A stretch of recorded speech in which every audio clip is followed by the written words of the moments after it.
Hi, this is Andy from Gizchina, and today we're going to take a look at the FAEA F1 Penguin.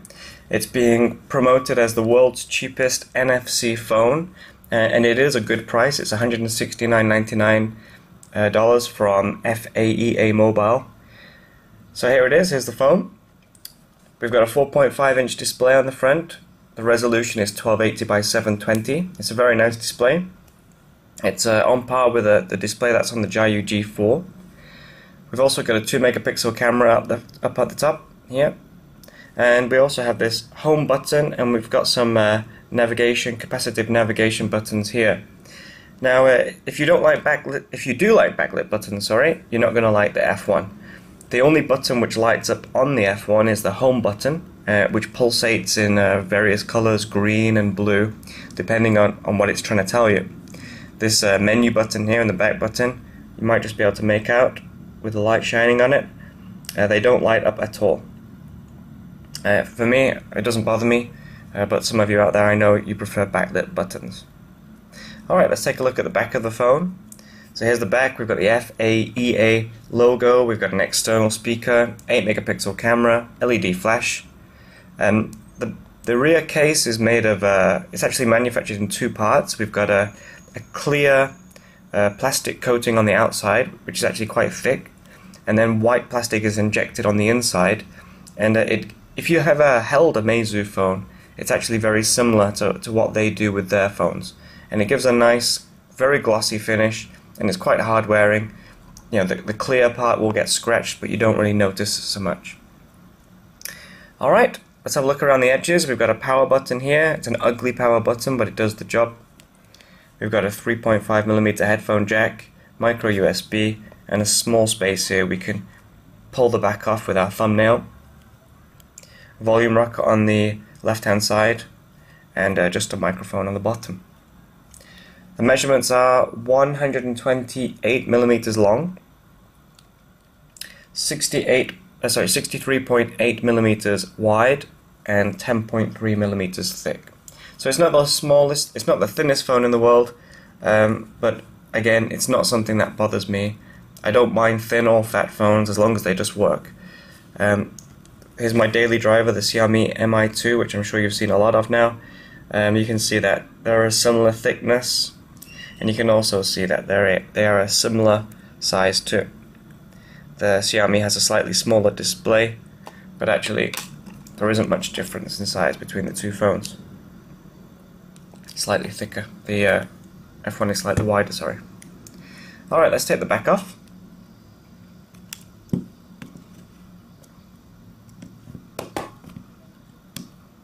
Okay, so as you can see, when we take the rear off, the buttons are actually part of the phone. This is not a problem as such really, but I have noticed that dust and debris does work its way in through the gaps around the buttons now and again. So you might want to pop the back off now and again, and blow out any dust and give the phone a clean up more often than you would normally.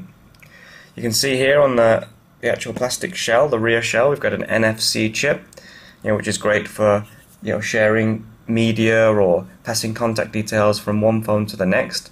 And it's a really surprising feature to see on a phone that only costs less than $170. Also, we can see just about, maybe you can't see it, you can just about see that the two-part process which is used to make this rear shell. We've got a clear plastic on the outside and white plastic on the inside. Alright, inside the phone itself, here's the 8-megapixel camera again. We've got this strange arrangement for SIM cards. You can see that they go in slightly different than normal. It's a dual SIM. If you do have a micro SIM now, you're going to have to use an adapter to get it to work properly. I really struggle to get my micro SIM to work without an adapter, but with an adapter it's fine. We've got a micro SD card slot here too. Okay, let's pop the battery in. This is a 2000 mAh battery.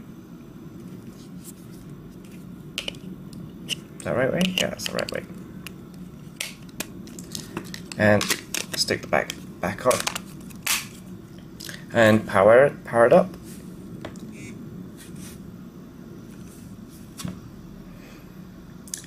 So you can see the phone's booting up.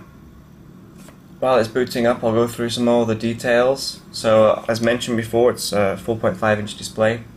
It runs Android 4.1.2 Jelly Bean, which is not the latest, but you know, it does its job, and hopefully there's an update for it soon. Actually, as it's booting up, you can just see the pulsating home button. You see it's pulsating green.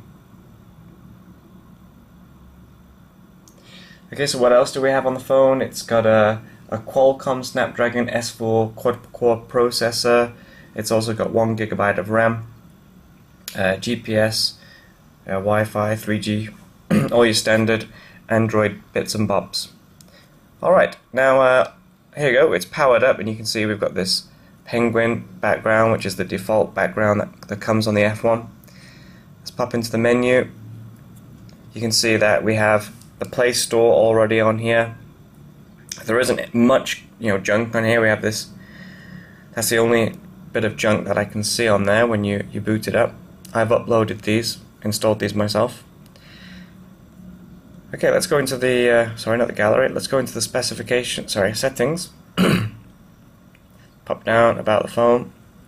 You can see Android 4.1.2. Let's go out of here.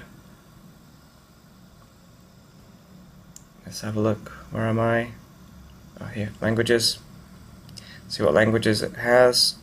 Loads of language: German, Spanish, Portuguese, Chinese. You know, plenty of languages there for most people to use this phone. Okay, let's pop out. Alright. So, yeah, here it is. There's the phone. Let's go into Antutu, see what Antutu shows us. I've already ran Antutu. This is version 3.3. And as you can see, the score is quite low. It's 9343. Compared to the NTK phones that we've been testing recently, this is an extremely low score. We're used to around the 14,000 mark for some phones now. But this phone is much cheaper. It is a much cheaper phone. It does have NFC, and it's very, very well built. You can see there's no bend.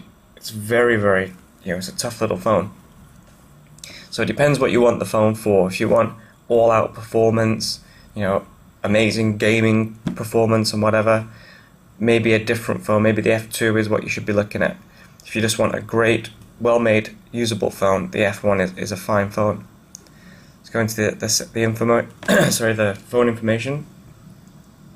So here you can see we've got the MSM 8625Q quad-core processor running at 1.2 GHz, 720 by 1280 display, got a gig of RAM,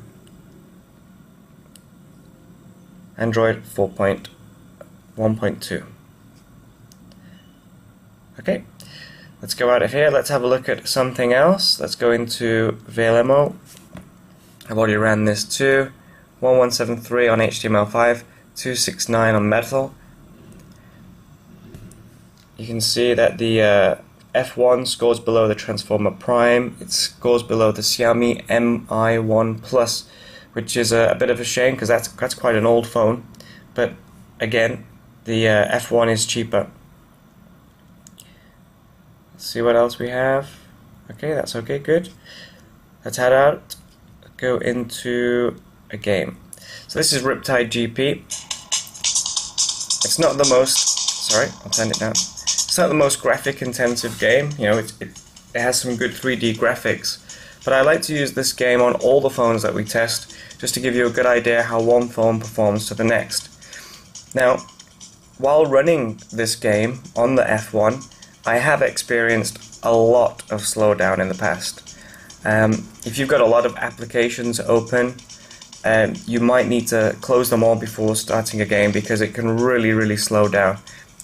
It should be fine now. Sorry, I should go back. It should run fine now. There isn't much running in the background. Alright, there we go. You can see it sort of stopped. There we go. So you can see that this is not really a gamer's phone. It's a great phone, it's a great smartphone, but it's not a gamer's phone.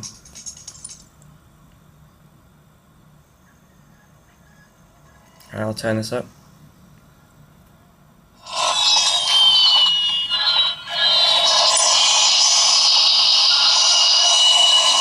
can see that now with only Riptide running, it's running fine. But like I say, if you're going to have lots of apps running in the background, you're going to really experience some slowdown. But now it's running alright, which is typical.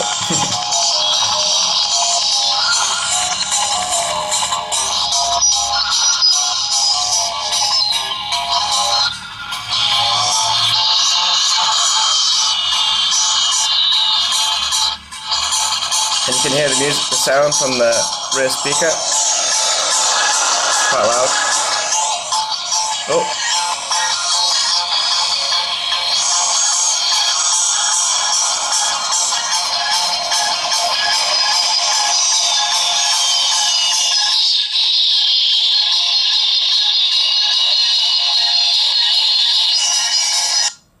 Alright, so that was Riptide GP. You can hear that when the volume is really cranked up, the speaker does get really tinny. It's not the greatest sound in the world. And like I said, well, the game was performing fine then, but in the past, when I've had lots of applications running in the background, I really need to shut those down, otherwise the game has lagged. Alright, let's have a look at the camera. So it's an 8 megapixel camera on the back, and turn the flash off. Oops. Oops.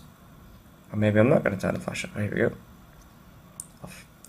Okay, so 8 megapixel camera. This is our interface for it. It's quite fast. Not particularly slow. Focusing isn't the quickest in the world, but saving the actual picture itself is quite good. There's no rapid fire on here. There's no burst mode, but there are apps for that. Okay, what else do we have? Let's take a look at the internet.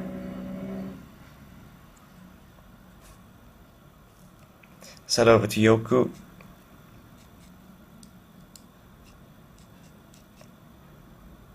So we're running on Wi-Fi now, so hopefully the internet should be fast. There we go.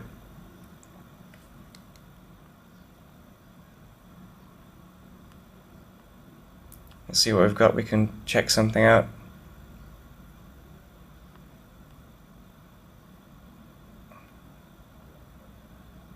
Let's check out this.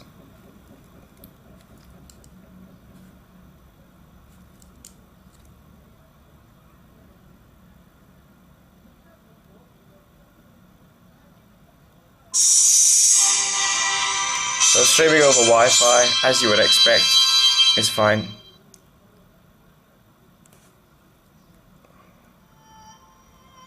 Yep. Okay, now, as you can see, we only just turned the phone on around 10 minutes ago. We haven't really done much with it. We streamed a bit of video, just seconds of video. We've opened a web page and we've played a few minutes of game. It is getting warm on the back. You can feel it's already getting a little bit warm. If you're really going to be be a power user, I think you're going to experience some real heat upon this phone. Alright, anyway, so this is the FAEA F1. I have enjoyed the phone. I think it's a great phone. It's very well made. Performance-wise, it's fine as long as you're going to be, just browsing the internet, sending emails, watching video, listening to music. And it's great, for the occasional game, something like Angry Birds or, Jetpack Joyride, things like that are fine.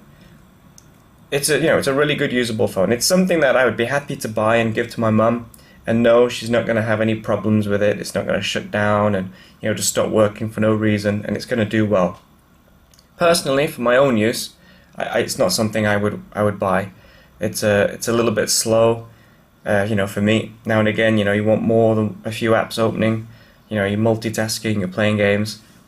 So for me, it's not the phone to buy, but I can see that there is a market out there for this kind of phone. It's a really well-made phone. It's a good price, and I have high hopes for the F2. I think the F2 is going to be a fantastic phone.